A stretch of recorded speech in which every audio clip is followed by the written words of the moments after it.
Hitting the record button. All right. Good evening, everybody, and welcome to Legacy and Impact.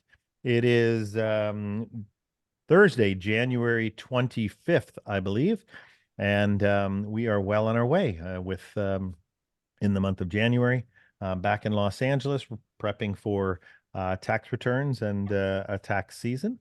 And as always, it is a privilege and an honor to welcome you. I'll put us on the gallery. And it's great to see you, Glenn, out in Illinois. Kirk, I believe you're out in California. Amanda, you are in California. Jason, you're in California. Jeffrey's in California. And Margaret's. Glenn, we got to get to work on the rest of the United States. It's everybody's sleeping. So, but all Yep. so I pray that everybody is well, and let's the call is open. As always, the first part of the call is open for individuals to share anything that's going on, anything that you've learned this week. You made a ton of money, you lost a bunch of money, but you learned in the process. Anything that you've observed or somebody that you met. If you want to share, now is the time to share.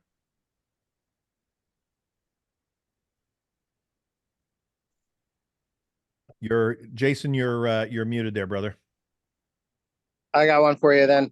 Um, yeah, so of course, most of us on here are from California because you got to save money. In California, it's so expensive here, especially since San Diego has now surpassed San Francisco as the most expensive place to live in terms of cost of living. Mm. I moved my IRA into a self-directed IRA, so I didn't realize like how long it took to do it in the process, but at least I know how to do it for the next time that I do it. And working towards trying to get like a Tri-Plex with Amanda and use like the tax advantages to our, in a legal way that work best for us. And so that's like what I've worked on this week. And then after that, start working on finishing up. I'm like 80 to 90% of the way through the taxes for Amanda and I. Just got to do some touch-up work. I am curious, when do you think most paperwork is sent to us in terms of like all the supporting documents? Like when should we usually expect to have those so we know like when we should really have everything done by? Mm-hmm. Well, there's an actual schedule for when documents are to be sent out. W-2s by law are supposed to be sent off by the second week in January. 1099s are to be sent off before the last day in January, right? So that they were received by the second week in February. Same thing with 1098 mortgage documents or 1098Ts, which are tuition for college education. And so all the docs are supposed to have been mailed by the end of January so that they have been received by the middle of February, right? And with reference to entities, if you have a partnership or if you have an S corp, the tax filing deadline for those is March 15th.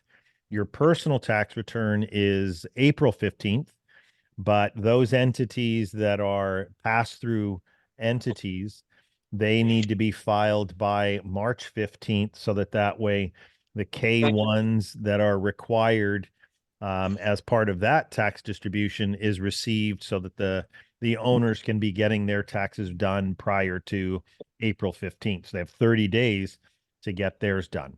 And hopefully that makes sense, right? So, but you should, as people are preparing, that's one of the things I was going to discuss, what we know about the tax process and how we can be better prepared. In preparing for filing our taxes, it's important that you keep track of the income that you have coming in so you know where your sources are and what documentation to expect. And that way, if it hasn't come in at a certain time, you can either pick up the phone and go, hey, just checking in. Are you sending off 1099s? When can we expect them? Or if they're not sure, at least then you can include it on your tax return as stated income, no 1099 received. And that way, in the event that they do eventually send it off and it gets, you would have received it late, but you included it in your tax return. So you were basically covering your assets prior to needing it, right?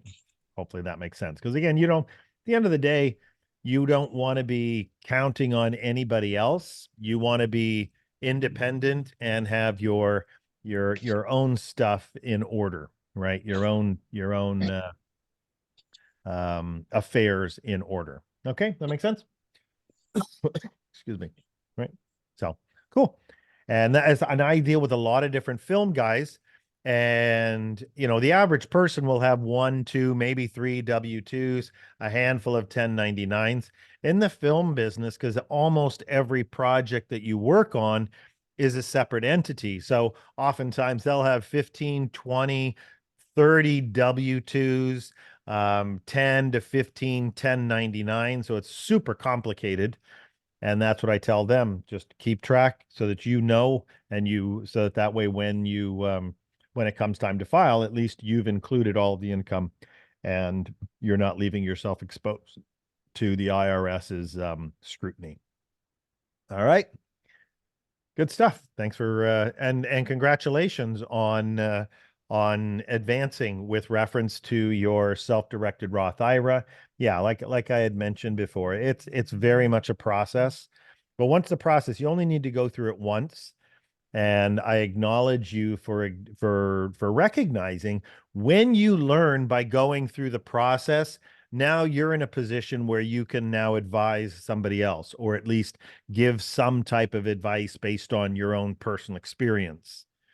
And because at the end of the day, that's my primary objective, is to not have people be dependent, but have people confident in the knowledge base that they have.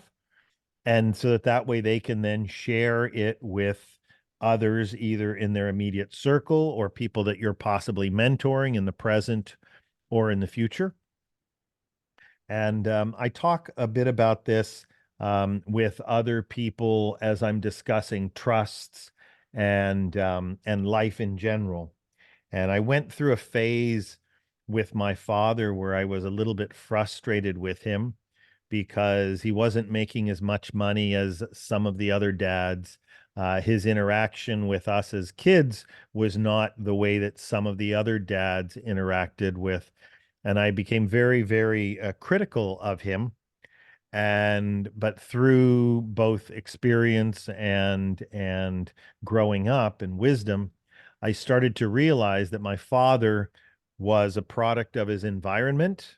And when I looked at him as a product of his environment, he was actually a hero because he had grown up in a very wacky kind of household. Certainly not a normal household by any means. And then also, when it came time as a grown up to start looking for my own things and things that I wanted to do, I realized that my father couldn't teach me something he didn't know, right? And it's really important that all of us get that, is if you don't know something, you can't help others. So right now, this moment in time is the best time ever to be learning and collecting information, gleaning. Don't be sold anything. You collect enough information so that way you feel solid and strong in your knowledge base, in your understanding of how the tax laws affect you, right? Because again, there's no shortage of ways and mechanisms. I had a phone call from a friend today, somebody I really, really respect. We've done a lot of great things together in life. And he and his wife came down to Mexico to visit us. We've been handling their taxes and both structure, strategy, and also getting out of some challenges. And he called me up and he said, "Hey, look, I'm thinking about setting up a trust. What do you know?" And again, it was perfect timing, because I told him, I said, "Oh, I was planning on discussing this with you because you're a perfect candidate for setting up a trust, given where you're at in your life and your assets and your real estate and all of those things."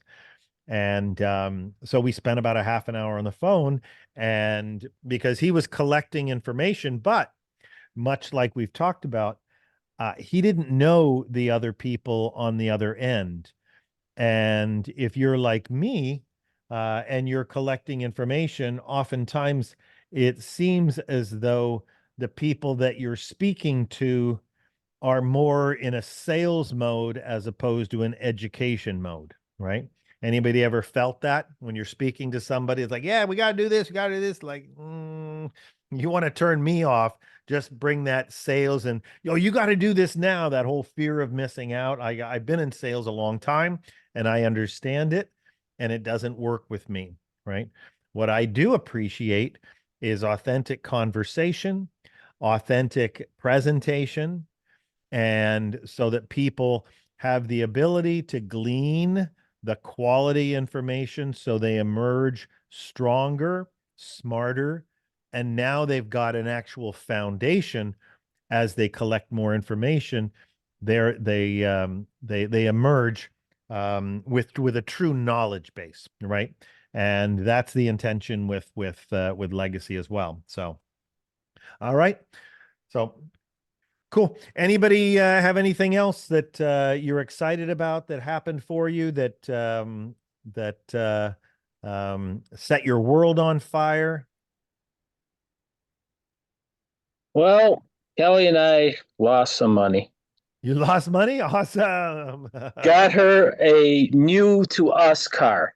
Oh, okay. Um, so so in that respect, but it's a 2015 Subaru Outback, and this is her dream car. She's Yeah. Since the day I met her when we were dating and everything, she always talked about it. So it's like scratch that one off the 300 list. There So you so it's actually exciting. I joke around, oh yeah, we lost money, but we're gonna gain money by getting rid of her old Buick. So instead of trading it in, CarMax is buying it for 2,100. So trade it in for 1,000 or get 2,100. Duh. That's a no brainer there. Yeah. So yeah, so it's pretty exciting. And then we got involved with 7K metals and got our first Ah. packet. So so it's actually a great week. Learning a lot about gold and metals and collectibles and all that, and so it's pretty exciting. That's fantastic. So where did you lose money? Was that in the sale of the car or the purchase of the vehicle? Where The do you feel purchase of the vehicle. got it? No, but no. but but the depreciation's already there. So Right. Well, you bought a used car, right?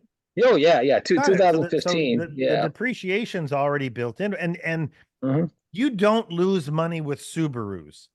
It's Right. it's it's like buying a 911 Porsche. They don't go down in value. Mm. And there's a whole subculture of humans that love Subarus and will die for them, you know? And anybody like Ah, when you're in any of the snow environments, they're like that's the go-to. It's like you can keep your Mercedes. I just want a Subaru because I know it'll run forever, you know? So no, okay. you can't lose with a Yeah. Subaru. Okay. All right. Yeah, I was kind of joking around though, Yeah. because it's definitely not an investment. Cars No. are definitely not an investment unless you're a wholesaler. Well, Then yes. but we're going to use that. We're going to use that because now, because she's got the Outback, she Mhm. can go through wind, snow, sleet, hail, whatever it takes to get the job done, right? So Yep. we'll And be then when we sell the Buick to CarMax, we'll have some seed money to there you go. figure out what we want to do with it. Where's it going to be best um, invested in? Yeah. So, and Buick, by the way, is guaranteed. That's like guaranteed to lose money when you bought that car. So, Yeah. un- Yeah. unless it's a 53 Buick. No, No. I don't know. I'm just joking. I'm just joking. So that's cool. That's great. Congratulations. So Yeah. no, I'm an advocate for getting new vehicles. I'm not an advocate for buying brand new because the depreciation is, and that's one of the things we're going to talk about tonight. So everybody's kind of bringing the topics to the surface, which is great. So anybody else have anything to share? And congratulations on 7K. That's an I love the program. I think it's fantastic. So all right. All right, so let's dive into the information for tonight. I'm not going to be using the slides, but I labeled tonight's call as anything but normal.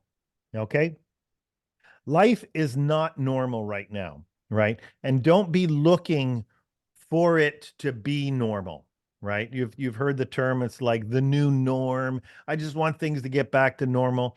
There is no normal, right? We are in number one, from one perspective, we're in total chaos when you look at what's going on with reference to the border and all of the stuff that's happening in the big cities.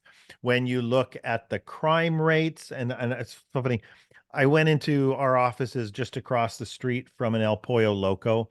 I never think much about going into fast food places, but every time I go in these places, there's always these derelicts. There's people that they're homeless or whatever, they're on drugs. And it's like, and they're all over the place. I was driving down the street in Torrance the other day, and there was a guy dancing in the middle of in the middle of a parking lot, half naked, like just tweaked out. And it's like that's not normal in a white bread town like Redondo Beach or Torrance. You know, Kirk knows it. He grew up in the area, right? So, or he's lived here in the area for a long time. So, don't look at things as being normal or ever going back to normal, because it's going to help you in the trajectory that you're creating, right? Because when one thing in the economy and in life is going down, based on the laws of physics, what has to be happening while one is going down? The other areas are going up. Okay. And so that's our job, and your job is to look and see, how am I moving myself out of this turbulent current into the current that's going up, right? And so again, Jason, I applaud you, because again, it's doing those mechanical things right now that's going to pave the way for you. Because once it's done, once it's set up, now it's like, okay, now my focus is generating 10% per month, 10% per month, 10% per month. And I saw somebody the other day, he was watching, listening, getting signals, and he literally bought a stock in the morning and he sold it in the afternoon, and he had made 10%, right? And he says, I'm not bragging. I'm just saying this is what's possible, like we've discussed. And he says, this doesn't happen every day. I'm just showing that this is what happened today, right? So everything that we're talking about is getting yourself so that you've got the resources in the area or in the place, whether it's your self-directed Roth IRA or somewhere where you can be capitalizing on these types of trends, these types of events, and you can make 10% per day or at least 10% per month, right? So I encourage you to follow along. And again, that's setting up shifting some of your retirement plans into self-directed Roth IRAs. The next step for us, Jason, is setting up your LLC, your investment LLC that's owned by the Roth IRA, so that way you now have access, so that money is now accessible to the marketplace, and you could be doing hard money lending with it. You could be buying gold and silver with it. You could be buying crypto. You could be buying a franchise. You could be buying real estate with that money that's within your self-directed Roth IRA. And the value with that is when the returns come in, those returns are tax-free, right? That's the objective. So I asked the question, what's really going on? I know I scratch my head a lot in what's going on with the politics, right? So we're now back in the conversation again with loan forgiveness, student loan forgiveness. Everybody aware of this, right? where they're going to be wiping out billions of dollars, right? Anybody in a position where you're going to be able to reap the benefit of that, right?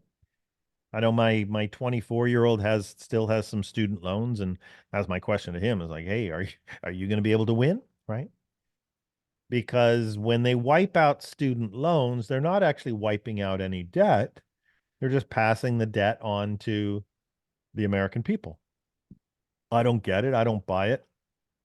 It's part of the further demise. But what do you think that loan forgiveness is all about, right?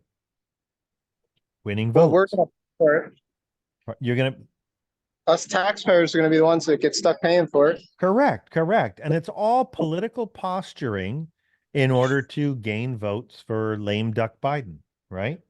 So again, and there's the promise of lower interest. We're going to talk a little bit about that. Again, the interest rates have been so high, and that the Fed has projected that this year they're going to be lowering their rates 6 times this year. That's what they said, right? What do you think that's about? Do you think that's about reality, or do you think that's about more political posturing? I don't know. I'm not monitoring the Fed close enough, but I don't understand why they would project, oh, we're going to lower it 6 times, right? Seems weird, right? Please, everybody, something's got to give, and that means the dollar's gonna end up failing. Correct. And that's where we know. Again, that's why Why? 7K is such a great idea. All of the things that we're discussing are have true value, have true actual financial value in the marketplace, because we know that it's going to project, it's going to go down. Okay. So if everybody could share, like, what are you feeling, right, in the marketplace, right? What I'm feeling what I'm feeling is I came back to California. We went out for breakfast the other day, 4 people, 2 adults, 2 children, and I think the kids shared a breakfast. It was $55 for breakfast. Like, that's insane. We went out for dinner last night, right? 2 kids sharing 1 bowl of soup, and it was $80, $90 when the tip was included. That's not sustainable for the average American, right? What are you guys seeing and what are you experiencing, right? The same thing? Right? What's going on with reference to vacancies? Right now, we're looking for new offices, and I see the price of these offices. It's nuts, right? And again, we really want to get a new office that has a lot more to offer, because we're growing. We have so much going on, but it's like Linda Linda went down the street, and an office like we have, they want $1,500 a month for it, and there's no parking, no nothing, no back area, nothing. And I said, well, tell them we'll offer them, $700, and close our storage unit, take the stuff out of storage, and see if we can offset it that way. But again, it's insane, the pricing that they're asking, right? What's going on? Car sales, a lot of clients. We have a number of clients that are in the car business, right? EV vehicles, they're not selling. Everything's starting to come back, right? They did okay last year, but this year the projections are really not good for the car business. Interest rates are still high. People don't have extra money. And so, much like you were saying, Glenn, and now hopefully clients are becoming smarter with their understanding of the way depreciation works, right? You don't want to be going out to buy a car just because you want a car, You got to start figuring it out. I'm in the market for it, but I'm very, very cautious about everything that I buy, right? And real estate. I'm going to show you something. This is just an example, right, of craziness. And again, it's not bad that things have gotten so expensive, right? It's not bad. But what it is, where the challenge lives, is that the average income has gone down, right, in comparison to it. I'm going to hit screen share and I'm going to show you a house. Like, I'm always looking at real estate, all right? and I jumped on and saw this house. And I mean, almost all the houses in the area where we are minimum $1.8 million, $1.6 million for nothing, for a house that's probably worth, 300,000 at most in the real world. So this house here is at $2.2 million. Okay, this is in Palos Verdes area. It's actually a very, very nice house. I looked at it a couple years ago, and when I looked at it, I said, "Oh, this looks really familiar." And the last sold, it sold in 2019. So just before COVID, it sold for 1.5. Sold for 1.55. And it's now listed for 2.1. That's $700,000 increase in 4 years. That's nuts. That's over 30% in real estate, right? And it's a nice house, but it's not worth that. And property values haven't increased that much, right? So what happens when somebody buys a property like this, right? They're going to be stuck because the property values, I mean, if it's one thing if you have an abundance of money, right? And money's no object. That's okay. But the average family, this was bought by a typical family, and God willing, they'll be okay. But what concerns me is that when the whole thing collapses, whoever buys this house may get stuck, right? And what does the real estate agent say?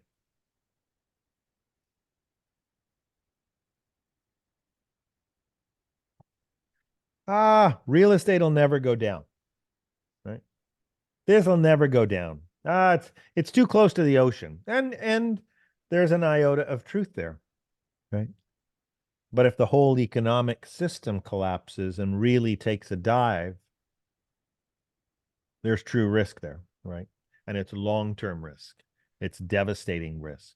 So that's why, again, what I was recommending is, again, if you're going to be investing in real estate, now is the time to be looking at those multiple units, right? Because what happens if the economy collapses? People are going to lose their homes. So it then becomes very much like a renter's market, right? Now, again, everybody wants a big property, but the reality is people always need housing. So if you've got something that's affordable and good quality at a good price, it's always going to rent. Make sense? Right? That's why I think going down that route, and again, if you're able to secure your own housing in it and make sure that you're covered with the other rent, or it allows you to offset so your rent is next to nothing, and then you ride. Because again, what happens when real estate markets come down and collapse, right? They don't stay down forever, right? 2008 was an entire market collapse. I lost 2 properties in that process. And we had 10 in total. 8 of them we were able to sell off before the collapse. But when it collapsed, but again, that collapse made it possible for the marketplace that we're in right now. Make sense? So we know that there is going to be significant movement. You just want to make sure that you are on the leading edge of protection as opposed to the leading edge of risk. Question? Steve, I'll Yep. touch on that one statement that you made about real estate and how real estate agents say it always goes up. Yep. So yes, real estate may go up, but here's what you look at. How much are your property taxes? How much are the repairs that you're going to do over the next 10, 20, 30 years that you own the place? And then, I mean, you're hoping that it goes up, but that's not what you're looking for in terms of, like, if you're buying a place for appreciation, then you're probably looking at it the wrong way. Like, either want to buy for an investment or for a place that you need to live But if you look at taxes and repairs, that's going to cost you more than the appreciation. Correct. Sometimes. Correct. Because that property that I showed you, you pay $2.2 million or $2 million for it. Your property taxes are going to be 1.25% of that. That's $20,000 just in property taxes, $21,000 in property taxes, right? That's not even your mortgage, right? So it's again, the prudent buyer isn't going to do that. Now, how do you buy a property like that and feel protected, right? You take your $2 million that you're going to buy and buy an apartment, a larger scale apartment building, right? I can show you another one that I had seen here in the Torrance area. Let's see if I can find it again.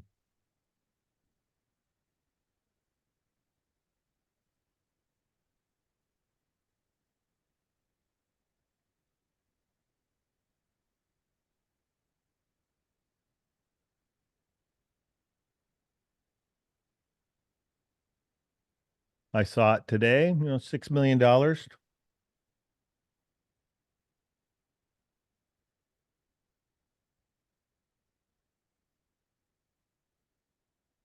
It's funny how it all circles back to buying assets versus liabilities. That's it, exactly. And so that's how you can comfortably drop $2 million on your primary house, is because you have an apartment building that generates enough money to pay for it without anything that you do. That's how you focus on the assets first in order to afford your lifestyle, right? Because that's how you do it, right? Where is it? Where is it? Yeah, I don't see it, but there was a really nice apartment building, um, and it was around $6 million. Because again, me being me, I'm always looking at real estate, and I'm always looking at houses that are in the range of $3 to $10 million, and it's enticing, right? I mean, you look at a Rolls Royce, it's like, how can you not love it?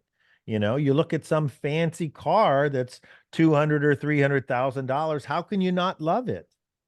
It's designed for you to want it, right? But that doesn't mean that that's the way you do it, right? You How we much have is to the change?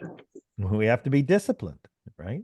So, so again, but pay very close attention, because again, there are certain areas that tell the truth, right? The media does not tell the truth. You want to be paying attention to jobs. You want to be looking around and seeing job wanted, or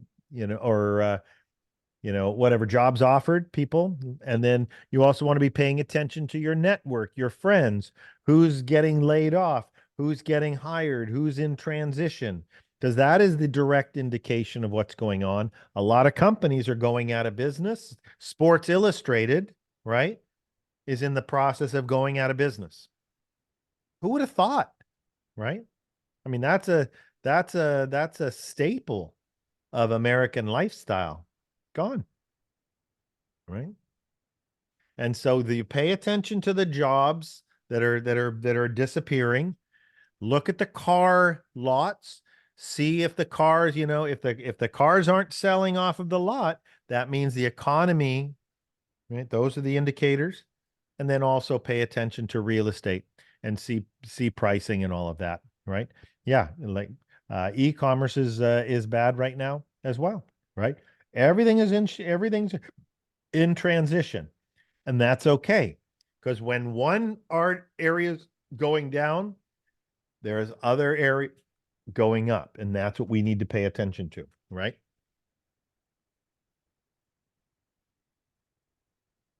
All right. Okay. So one of the things that I had that's important is for us to be smarter, us to be stronger, us to be richer, and us to be wiser, right? On a daily basis, you need to be asking yourself, okay, how did I get smarter today? Again, whether I don't know what book you may be reading, but make sure you're reading on a daily basis. Okay. I'm always reading the Bible, but I also have a personal development book that I'm reading, right? And you start off in the morning, you spend 10, 15 minutes of good quality information going in. And then in the evening, another 10, 15 minutes of quality information. Because what happens is when you're sleeping, what does your brain do? Your brain doesn't shut down. It's processing, processing, processing, processing. So that's the best way. When you first wake up, your brain is hungry for new information. Spend 15 minutes reading before you go to bed, 15 minutes reading, lights out, let it just savor in your head, right? Stronger, make sure that you're eating properly, make sure you're at the gym. I see Jason's at the gym. I'm that jealous of you, sir, because I didn't get to the gym today, but I do have my membership. And I've been paying for it while I'm in Mexico, so I have to get there, right? And I did bring my tennis shoes, so the usual excuses that I normally have, I removed, right? So Richer, pay attention to what you're doing. Glenn, I applaud you significantly for joining 7K Metals. Play the game to win, right? And play that proactive role, the offensive role in the world of precious metals. And then lastly, the pursuit of knowledge. Okay. What's the pursuit of knowledge? Right. The pursuit of knowledge comes in the form of reading. But the true pursuit of knowledge is listening to people that are doing incredible things, right? And because of YouTube and because of all the different resources that are available, you can actually hear entrepreneurs' voices speaking directly to you about things that they've accomplished, things that scare them, things that get them excited, right? Because your true wisdom is going to come when you immerse yourself in the knowledge base, right? And like Solomon said, when God said, "What do you want?" Right? Do you want gold? Do you want silver? It's wisdom that's going to make all of that possible for you. Okay. So I didn't prepare a lot of call for tonight. Um, specifically because I in the text that I sent everybody, there is another webinar, another Zoom call coming up in 15 minutes. And that's the company that I had referred to last week, Connect. You get the opportunity. So I'm gonna abort this and then jump onto the other webinar.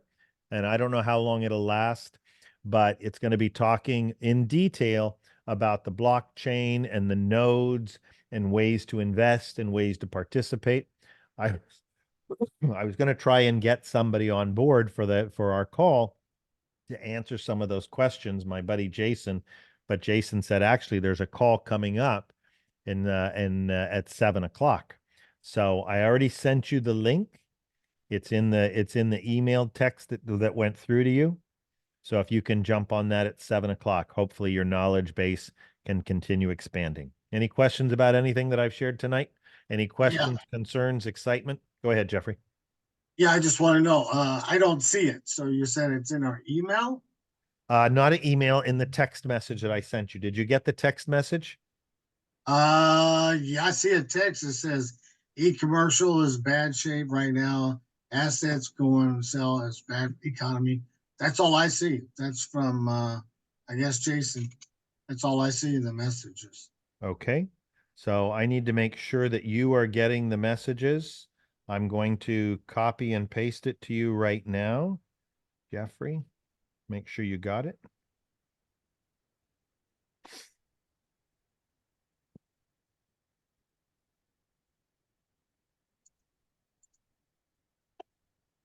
Maybe I got you as Jeff.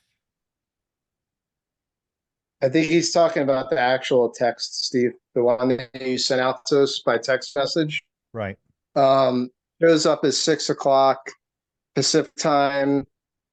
That one that you sent it out at 5:15 Pacific time. Okay. So I think he's talking about that. So in that text, there is another link to where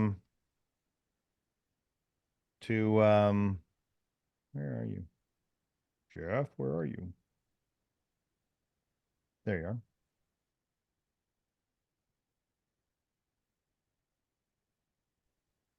Okay. So in that that I just sent you, Jeff, Right. says nodes and code. blockchain Zoom. Okay, I got it now. So Let me- just let me click see. on that link and it should take you to the new link. And then there's the meeting ID number if that's required, right? Oh, okay, got it. Yeah, we can't click on it now because we're Yeah. on this. Right, right, exactly. So that was why I just wanted to kind of get everybody on and off of the call accordingly. And so Queen is just joining us a little bit late, but I'm going to let her know about that as that call as well.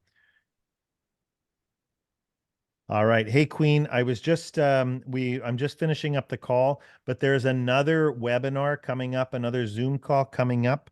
And it's on the link that I had sent for nodes and blockchain. That's the Connect that we were talking, iConnect that we were talking about last week. They're having a webinar that's coming up in 10 minutes. So everybody can jump on that. And if assuming that your schedule allows. I'm going to jump onto it and expand my knowledge base, right? And keep it going and growing, right? And then we'll meet again next week. All right. My email address? I can't. No, your text message. Okay. Okay, cool. Then I'll go. and I'll check send it to you right now just to make sure that you got it. Yeah, But 'cause I'm just it getting in. should be Okay. there. All right. There was 2 Zoom links in the text Okay. message that went Oh, out. let me grab the cell phone. Okay, let me see what it is. The overwhelm of technology. I know, huh? 21908. Okay, so I don't and see it, so I'll wait until it I comes just sent it. Your last digits are 4344. Yep. Okay, yeah, I just sent it to you. It says nodes and blockchain Zoom in the body of it. If you just click on that, that should take you into the next Zoom. All right.